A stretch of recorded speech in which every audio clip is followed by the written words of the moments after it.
Selamat pagi bagi kita semua, warga jemaat GKPA dan simpatisan dimanapun kita berada. Kita akan memulai aktivitas kita hari ini, namun sebelum kita memulai aktivitas kita akan mendengar firman Tuhan. Sebelum kita mendengar firman Tuhan, kita berdoa. Damai sejahtera Allah yang melampaui segala akal, itulah yang memelihara hati dan pikiranmu dalam Kristus Yesus Tuhan kita. Amin. Firman Tuhan yang akan kita baca pada hari ini tertulis dalam kitab Galatia pasal 6 ayat yang pertama. Saudara-saudara, kalaupun seorang kedapatan melakukan suatu pelanggaran, maka kamu yang rohani harus memimpin orang itu ke jalan yang benar dalam roh lemah lembut, sambil menjaga dirimu supaya kamu juga jangan kena pencobaan. Saudara-saudara, kalaupun seorang kedapatan melakukan suatu pelanggaran, maka kamu yang rohani harus memimpin orang itu ke jalan yang benar dalam roh lemah lembut, sambil menjaga dirimu sendiri supaya kamu juga jangan kena pencobaan. Demikian firman Tuhan yang berbahagia ialah mereka yang mendengar serta memelihara kebenaran firman Tuhan. Saya akan mengajak kita pada sebuah tema kritik yang membangun. Kritik yang membangun merupakan bagian hal yang penting dari setiap kehidupan kita. Karenanya nas hari ini mengajak kita untuk punya sikap terhadap saudara-saudara kita yang melakukan pelanggaran. Tak seorang pun di dunia ini yang tidak pernah melakukan pelanggaran. Saya, saudara-saudara semua pasti pernah melakukan suatu pelanggaran. Nah, hari ini kita diajak oleh Paulus untuk memiliki sikap yang benar terhadap saudara-saudara kita yang melakukan suatu pelanggaran. Sikap yang benar yang hendak diajarkan oleh Paulus ialah kritik membangun. Saya ulangi, kritik yang membangun. Apa sih artinya kritik yang membangun? Kritik yang membangun adalah suatu kemampuan untuk memberikan atau menyampaikan kritik atau teguran dengan cara yang santun. Dengan cara yang santun.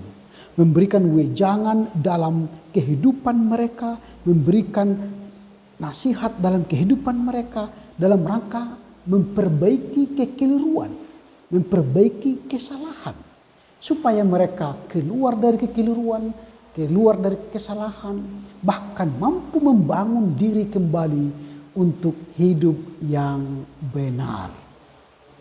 Itulah kritik yang membangun. Seorang guru yang mampu membangun supaya muridnya mampu belajar dengan baik, dengan nada yang baik, sopan, lemah lembut, itu akan membangkitkan semangat belajar seorang murid. Nah, seorang ibu yang dianggap mengkritik membangun apabila ia mengemukakan nasihat-nasihatnya dengan sikap yang baik terhadap anak-anaknya. Nah, sebaliknya jika seorang guru, seorang pengusaha, seorang atasan, seorang pemimpin menyampaikan kritik dengan nada tinggi, lalu menyampaikan kata-kata yang kasar, itu tidak akan mampu membangun orang keluar dari kesalahannya atau pelanggarannya. Malahan dia akan semakin mengeraskan hatinya. Ini yang penting, menyampaikan pesan itu walau baik jika dengan kata-kata kasar atau nada yang tinggi akan menghasilkan sesuatu yang kurang baik. Tetapi nasihat dengan cara yang sopan, dengan roh yang lembut akan mampu membangun semangat orang keluar dari pelanggarannya. Rasul Paulus menasihati jemaat di Galatia untuk berani menyatakan kesalahan dalam rangka mengembalikan pelakunya ke jalan yang benar. Tetapi ingat, harus dengan cara yang sopan, lemah lembut, supaya kritik kita membangkitkan semangat orang kembali ke jalan yang benar. Keberanian menegur orang lain dengan cara tulus merupakan karya Roh Kudus atas diri orang yang beriman. Jadi kemampuan kita mengkritik orang yang membangun supaya mereka kembali ke jalan yang benar itu adalah karya Roh Kudus.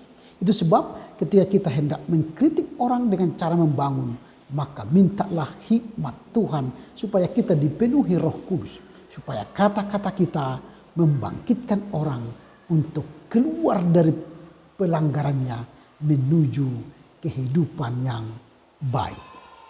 Pertanyaan kita sekarang ialah, bagaimanakah cara kita supaya kita mampu menyampaikan kritik yang membangun? Itu pertanyaannya. Maka ada 3 cara untuk menyampaikan kritik yang membangun yang baik. Yang pertama, lakukanlah dengan lemah lembut. Lemah lembut bukan berarti lunglai, tetapi kata-kata kita benar-benar menyentuh, menggugah orang yang melakukan pelanggaran.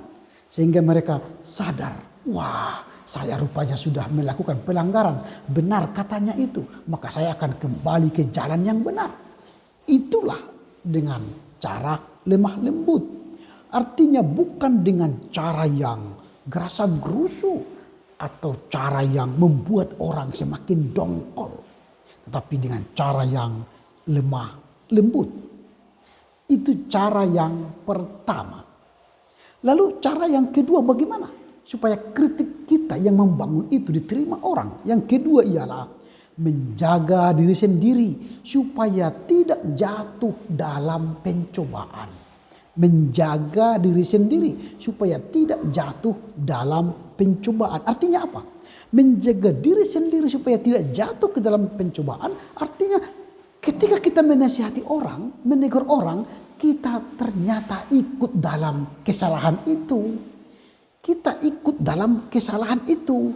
Sehingga kita tidak bisa keluar dan mengajak orang benar karena kita pun melakukan kesalahan yang sama.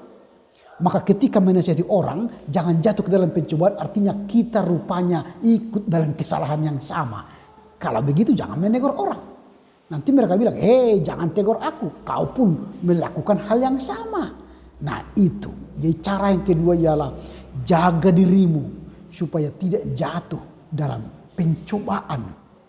Ini berarti wibawa kita yang menasihati harus lebih baik dari orang yang melakukan pelanggaran. Artinya kita juga harus menjaga hidup kita, hidup kudus, hidup baik. Supaya orang yang kita tegur melihat karakter kita yang baik, sikap hidup kita yang baik, maka pasti mereka mendengar nasihat kita. Itu yang kedua. Yang pertama tadi apa? Yang pertama lakukan dengan lemah lembut. Yang kedua jaga dirimu supaya tidak jatuh ke dalam pencobaan. Yang ketiga, yang terakhir, bagaimana caranya supaya kritik yang membangun dari kita itu diterima oleh orang? Yang ketiga, menjaga diri supaya tidak jatuh dalam dosa dan kesombongan. Supaya tidak jatuh ke dalam dosa dan kesombongan. Terkadang ketika kita mengkritik orang, kita sombong.